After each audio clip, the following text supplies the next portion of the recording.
Remember that time you watched your boss take credit for someone else's work in a Monday morning meeting? And instead of saying anything, you just smiled, nodded, and spent the whole drive home thinking about rat poison? Well, that was 9 to 5. Released in December 1980, it followed 3 women at a faceless corporation run by Franklin Hart Jr., a man so comprehensively awful that Dabney Coleman had to invent a whole new category of villain just to contain him. Lilly Tomlin's Violet had been training Hart's replacements for 12 years and watching them get promoted over her. Jane Fonda's Judy walked in fresh off a divorce, nervous and completely lost, and Hart welcomed her the way a storm drain welcomes a small animal. And Dolly Parton's Doralee, warm, wry, and armed, had been enduring his wandering hands alone, because everyone believed the rumors he'd started himself. Today, we're counting down 15 weird facts about 9 to 5 you probably didn't know. Stick around for number 1, because the man who made this film possible was already writing their reunion when he died. Before we clock in, hit like, subscribe, and ring that bell. It helps YouTube find every person who's ever smiled at their boss and thought something completely different. All right, let's get to work. Number 15, the movie that was almost a murder comedy. Here's something nobody tells you about 9 to 5.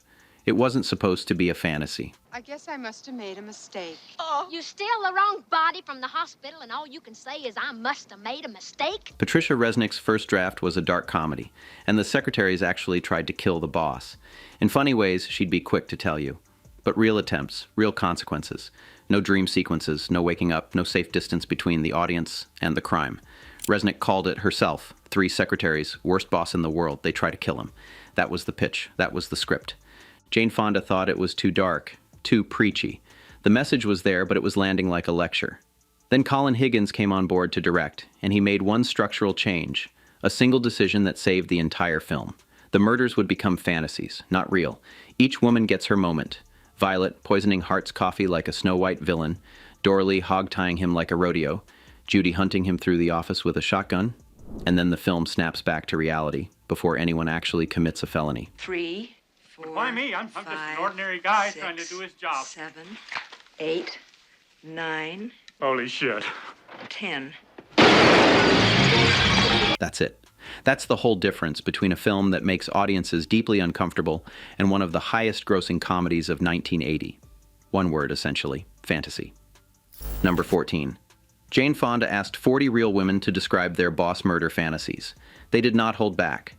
Before a single scene was filmed, before the script was finished, Jane Fonda sat in a room in Cleveland, Ohio, with 40 members of the real 9 to 5 organization, the actual working women's labor group that both the film and the song take their name from.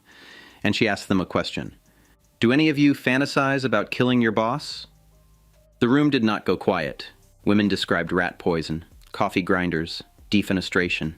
The responses were vivid, specific, and delivered with the practiced ease of people who had been mentally rehearsing these scenarios for years. Oh, you've been telling everybody I'm sleeping with you, huh? No. Well, that explains it. That's why these people treat me like some dime store floozy. no, They it's think not. I'm screwing the boss. And Patricia Resnick, who had also gone undercover as a secretary at a real insurance brokerage to research the first draft, recognized the gold immediately. Those revenge fantasies didn't just inspire the film's dream sequences. They essentially wrote them. The rat poison idea came from that room. So did the general shape of what became the movie's funniest 15 minutes. The 9 to 5 women weren't sure Hollywood would handle their story right. They'd spent years being dismissed, talked over, and treated like furniture. Handing the whole thing to a film crew felt like a risk, but Fonda had come to them through Karen Nussbaum, a friend from the anti-war movement, and the connection went deeper than a pitch meeting. These weren't sources, they were collaborators. The film was built on their anger, and they knew it. Coffee, Violet. Now. Yes, sir. Number 13. Dolly's One Condition, and the 4-layer saga of the most famous typewriter sound in music history. When Jane Fonda approached Dolly Parton about the role, Dolly said yes immediately, on one condition. She gets to write the theme song. Fonda agreed, probably not fully understanding what she'd just unlocked. Dolly wrote 9 to 5 on set, between takes, using her acrylic fingernails rubbed together to simulate a typewriter rhythm, because she was playing a secretary, because the sound was there, because Dolly Parton's brain works like that. She didn't have a typewriter. She had her hands and an idea. She went back to her hotel at night and fleshed it out. The percussion you hear in the finished recording, that clicking, clacking mechanical sound, is her actual fingernails. You've been hearing them for 45 years. The song hit #1 on the Billboard Country chart, the Hot 100, and the Adult Contemporary chart simultaneously. Only the second female country artist in history to top all three with the same single. Oscar nomination for Best Original Song. 2 Grammys. A cultural footprint so large that a Scottish singer named Sheena Easton had to rename her own completely unrelated song called 9 to 5 to Morning Train just to get airplay in America without being confused for Dolly. And then lost the Oscar to Fame, which, well, some wounds don't close. Then in 1983, a husband and wife songwriting team named Neil and Jan Goldberg sued Parton for $1 million, claiming she'd stolen their 1978 song, Money World. The case went to trial in 1985, 12 days.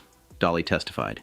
She sang from the witness stand. She played guitar in a Los Angeles federal courtroom, explaining to the jury why her song sounded nothing like theirs. The jury deliberated for 35 minutes. Not guilty. The Goldbergs tried to appeal, claiming Dolly had charmed the jury and they hadn't deliberated properly. The retrial was denied. They then asked her to record some of their songs. The fingernails she used to write the song became the evidence that she hadn't stolen it, which is either a perfect Hollywood ending or the most expensive manicure in legal history. Number 12. Lily Tomlin quit twice. The role of Violet Newstead was written specifically for Lily Tomlin. Not inspired by her, not imagined with her in mind, written for her, around her, with her name essentially baked into the character. She turned it down. She'd just finished 7 months of shooting on The Incredible Shrinking Woman. She was exhausted, done, ready to be unconscious for an extended period. The last thing she wanted was another film. So she passed, and the production started looking at Carol Burnett as a backup.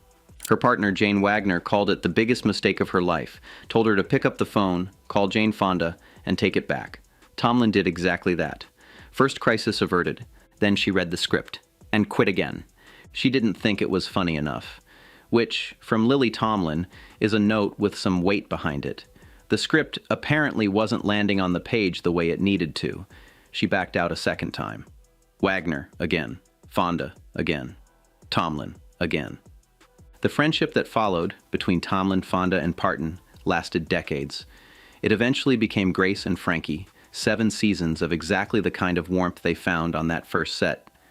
All of that came from 2 decisions Tomlin almost didn't make, twice. Number 11. Dolly memorized the entire script and thought films were shot in order. This is Dolly Parton's side of the same story, and it's arguably better. It was her first film. She had never made a movie before. The closest she'd come, in her own words, was taking the Universal Studios tour. So she prepared the way she knew how. She memorized the script. All of it. Not just Doralee's lines. Every character, every scene, every word. Because she assumed that was what you did. She also assumed films were shot beginning to end, in the order the screenplay was written, like a stage play. When Jane Fonda and Lily Tomlin found out, when Dolly let slip in that rapturous Tennessee drawl, that she'd memorized the whole darn thing because she thought that was how it worked, they laughed until they couldn't breathe. Tomlin later told the story herself. During one rehearsal, I forgot a line, and she recited it for me. I asked how she knew my line, and she said, "Well, I never made a movie, and I thought I better memorize the whole darn script." The woman who arrived the most prepared had been preparing for a version of filmmaking that doesn't exist. One more thing about Doralee Rhodes. Dolly had actually been a real secretary. When she first moved to Nashville in 1964, she answered phones at a sign company, a country girl from the mountains, new to the city, doing whatever paid. The character she was playing had roots in her own life.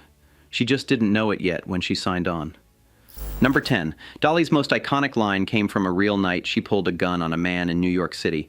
In the film, Doralee finally confronts Hart after discovering he's been spreading rumors about the two of them for years. She reaches into her purse, reminds him that she keeps a gun in there, and delivers the line that made audiences stand up, "I'll turn you from a rooster to a hen with one shot." That line was not in the original script. It came from Dolly's real life. She told the story on Conan O'Brien in 2005. I'm gonna get that gun of mine, and I'm gonna change you from a rooster to a hen with one shot.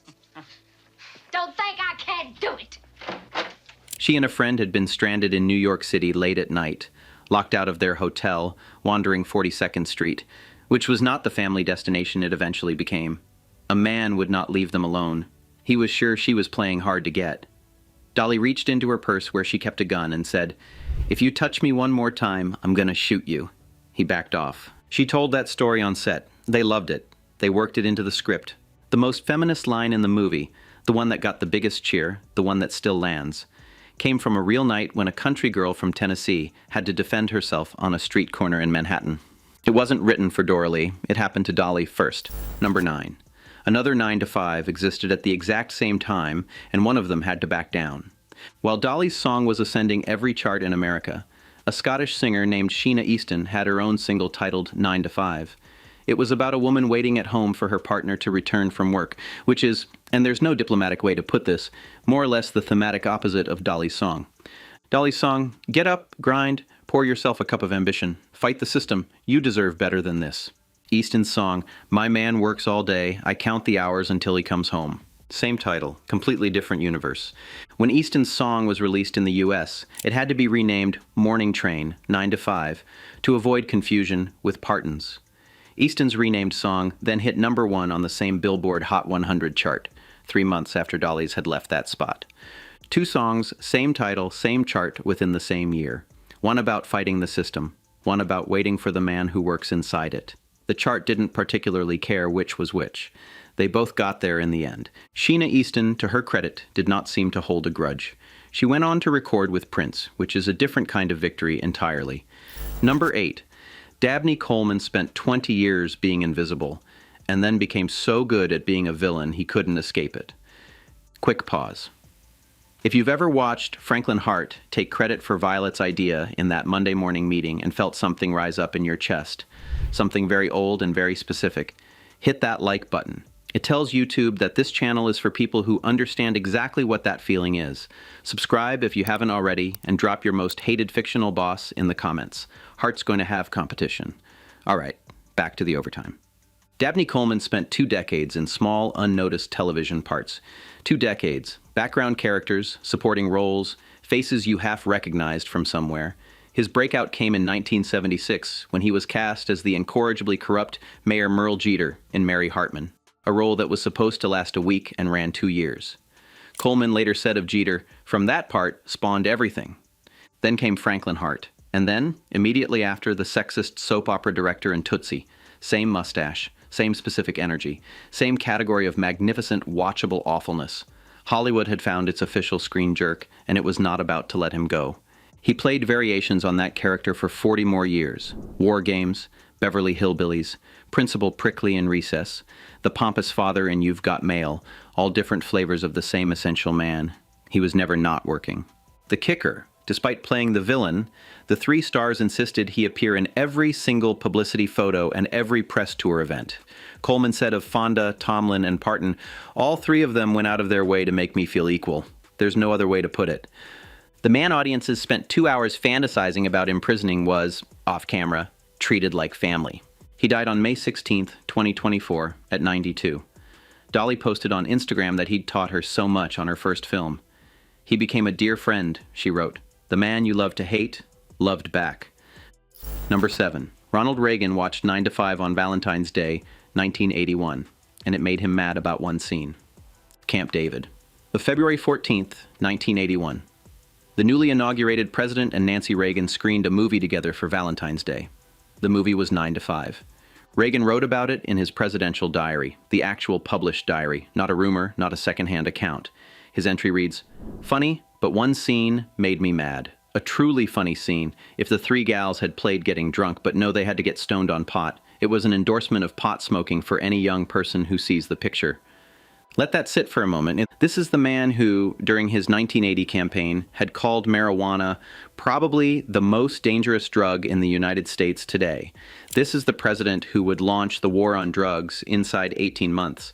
And he's watching 9 to 5, a film produced by Jane Fonda, his political nemesis, Hanoi Jane, the woman whose politics he found genuinely alarming, on Valentine's Day, at Camp David. And he mostly liked it, just not the one scene. Dolly Parton had worried what her conservative country fan base would think about her working with Fonda. The answer apparently was, the President of the United States watched it and called it funny. He just wished they'd been drinking. Number 6. The film changed a real woman's life, and she eventually changed federal law. Lilly Ledbetter saw 9 to 5 when it came out in 1980. She was a working woman in Alabama, and the film meant something to her in a way that's hard to fully articulate, the way things mean something when they name a feeling you've had but never heard named before. Years later, she became a supervisor at a Goodyear tire plant. Some of the men resented taking orders from a woman. She later said she feared for her safety on that factory floor at times. She held on. She thought back, she said, to Jane and Dolly and Lilly, and it encouraged her. In 1998, she filed a sex discrimination lawsuit against Goodyear. The case went to the Supreme Court, where she lost on a technicality. Congress responded by passing the Lilly Ledbetter Fair Pay Act in 2009, President Obama's first piece of signed legislation, which fundamentally changed how pay discrimination claims could be brought in America. A comedy about three women kidnapping a paper boss gave a real woman the courage to stay in a real factory long enough to change federal law. The chain that begins with Fonda sitting in a Cleveland room asking women about their revenge fantasies ends with an act of Congress. Number 5. The film that almost wasn't, the backup cast, the worried Dolly, and the studio that wanted a man in charge. Screenwriter Patricia Resnick had a backup plan. If Dolly said no, the replacement was Anne Margaret. If Lilly said no, the replacement was Carol Burnett. Fonda was locked in. It was her production company. But the other two had no contractual obligation to show up at all. Dolly nearly did say no. Not because of the role, but because of Fonda. She was worried about what her conservative country audience would think about her working with the most famous anti-war activist in America, Dolly Parton and Hanoi Jane on the same poster. That was a real calculation she had to make. The studio had its own anxiety.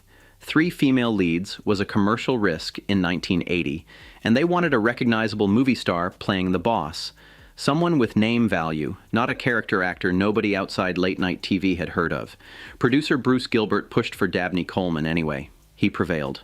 One last detail. The characters' names, Judy, Violet, Doralee, were built around the actresses before the script existed, because the film was written for 3 specific women who were under no obligation to do it.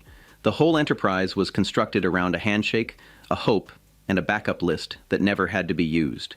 Anne Margaret as Doralee, Carol Burnett as Violet. Think about that film for a second. It would have been completely different. It might have been fine. It would not have been this. Number 4. The sequel that never came, 3 times, and the remake that might. A sequel was developed in the 1980s with Colin Higgins attached. Parton was enthusiastic. Fonda was not. And Higgins, by his own admission, didn't have his heart in it. The project quietly dissolved. In 2005, all 3 women said yes in a BBC interview. Fonda suggested calling it 24/7. Parton said they'd better hurry up before they reached retirement age. The DVD commentary has them agreeing that Hart would have to come back as the villain. Nothing happened. By 2018, there was a new script in development, with Rashida Jones attached to write. Fonda announced she was executive producing. Parton said she was in. Then in October 2019, Parton pulled the plug herself. Her reason, it's 9 to 5, not 95. The original trio never made their reunion. That ship has sailed, in Dolly's own words. As of early 2025, a Jennifer Aniston-produced remake is in development at 20th Century Studios, with Diablo Cody writing the script. Zendaya, Sydney Sweeney, and Ariana Grande have reportedly been on Aniston's wish list for the leads. The project is not yet greenlit. Whether Dolly has any involvement, whether anyone has picked up the phone and asked, is not confirmed. If they haven't called her yet, that seems like a significant oversight. Number 3. Opening night. The real 9 to 5 women didn't know whether to be proud or terrified. Karen Nussbaum and Ellen Cassidy had started the whole thing at a bus stop, literally. They printed a newsletter called 9 to 5 and distributed it at Boston bus stops in 1972. It was a way to say to thousands of women, "Talk to us. Is this happening to you? You're not alone." The responses were more than they expected.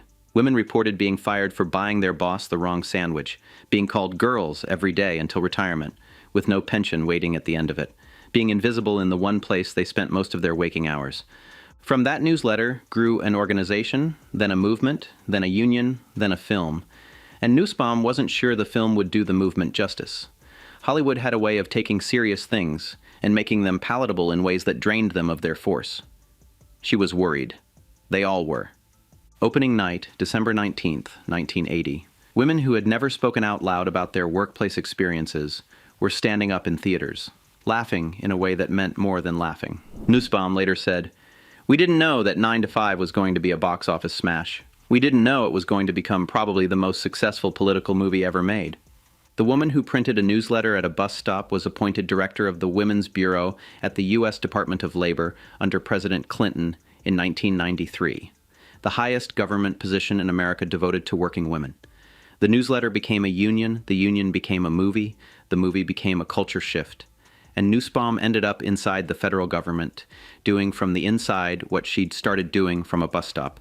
Number 2, the man who made Dolly feel safe, and died at 47, writing their reunion.